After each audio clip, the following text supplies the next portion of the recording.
Continuing our discussion, a service process is one holding a service that has been started with start service method. So like I said, service is a class that lets you create objects that can perform an activity in the background. For example, playing music, and this could also be such as a background network data upload or download. So this is something which is happening in the background, that is uploading or downloading of to network data.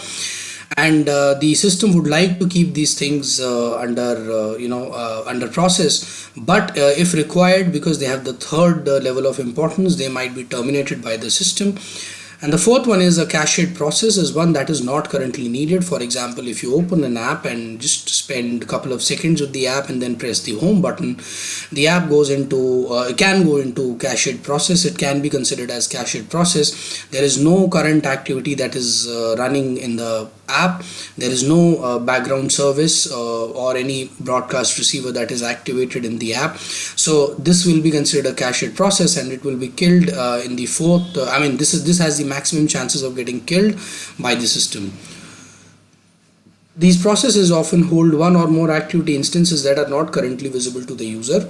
The onstop method has been called and returned.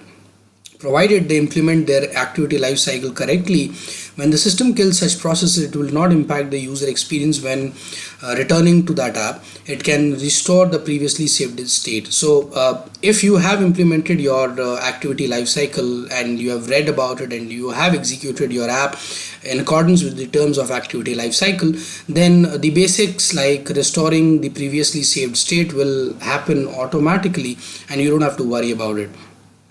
These processes are kept in a pseudo LRU list, where the last process on the list is the first killed to reclaim memory.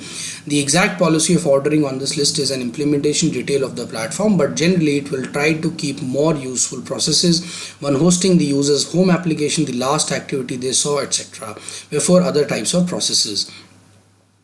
Now, when deciding how to classify a process, the system will base its decision on the most important level found among all the components currently active in the process. The activity service and broadcast receiver documentation for more detail should be checked on how these components contribute to the overall life cycle of the process. We've already seen how it happens for activity. We'll see it for services and broadcast receivers later. The documentation for each of these classes describe in more detail how they impact the overall life cycle of their application. A process priority may also be increased based on other dependencies a process has to it. For example, if a process A has bound to a service with a context.bind.auto-create flag, or is using a content provider in process B, then process B's classification will always be at least as important as process A's.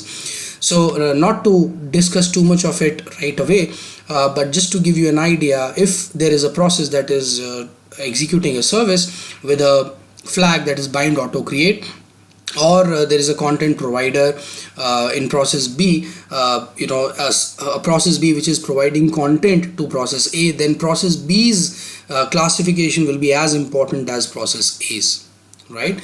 Now let's talk about parsables and bundles in our next video, and after that we will start touching upon the other topics such as services and broadcast receiver, going before we move ahead with fragments and other topics. See you, subscribe to the channel, and stay connected. Take care, bye bye.